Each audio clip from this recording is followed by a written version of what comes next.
Light bill પણ ભરે છે, ઘરવેરો પણ ભરે છે.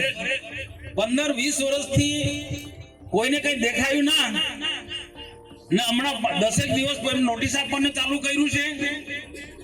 એમનો વીજ કનેક્શન કાપી નાખ્યું છે. ભાઈ આ બહુ ગંભીર બાબત છે. પછી અધિકારીઓ એમ ના કે એમ નમસુભાઈ એમને તતરાવે છે. જે બી હોય તો અમારો સંપર્ક કરો ભાઈ મામલતદાર સાહેબ.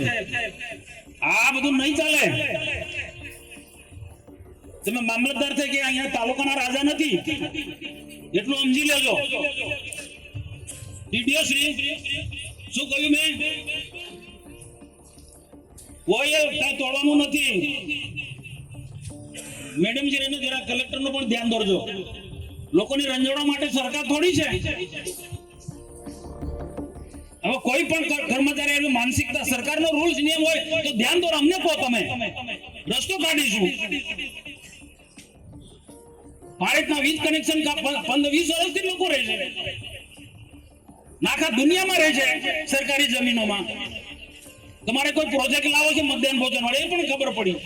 પૂછો અહીંયા કોઈ પણ પ્રોજેક્ટ લાવતા પહેલા અહીંના સ્થાનિક આગેવાનોને પૂછો. તાલુકા પ્રમુખને નથી પૂછ્યું, અહીંયા અમને પદાધિકારીને કોઈને પૂછ્યું નથી. કલેક્ટરને પણ કહી દો તો કોઈ પણ પ્રોજેક્ટ અહીંયા લાવતા પહેલા અમારી સાથે પરામર્શ કરે. કલેક્ટર કઈ એનો રાજા નથી ભાઈ. અમને શા માટે તમે છંછેડો છો? તો કેટલાક લોકો સાહેબ બહુ મહેનત કરે છે, મકાઈ પકવે છે, પણ એ ડેડિયાપાડાના કેટલાક વેપારીઓ 2100 ભાવ ચાલે છે એના બદલે 1800 ને 1900 આપે છે. ભાઈ મામલતદાર સાહેબ, ટીડીઓ સાહેબ, આના સાથે જે અધિકારી જોડે કહી દો, એવા વેપારીને કાં તો કેસ કરો. ચાલો અહીંયા આદિવાસી છેતરવા આવ્યા છે એ તો બંધ કરી દેવું પડે ભાઈ. આ ગરીબ આદિવાસી ખેડૂતને કેટલી મહેનત કરીને મકાઈ પકવે છે અને તમે એને લૂંટી લો છો ભાઈ. આ લૂંટવાના ધંધા બંધ કરી દેજો.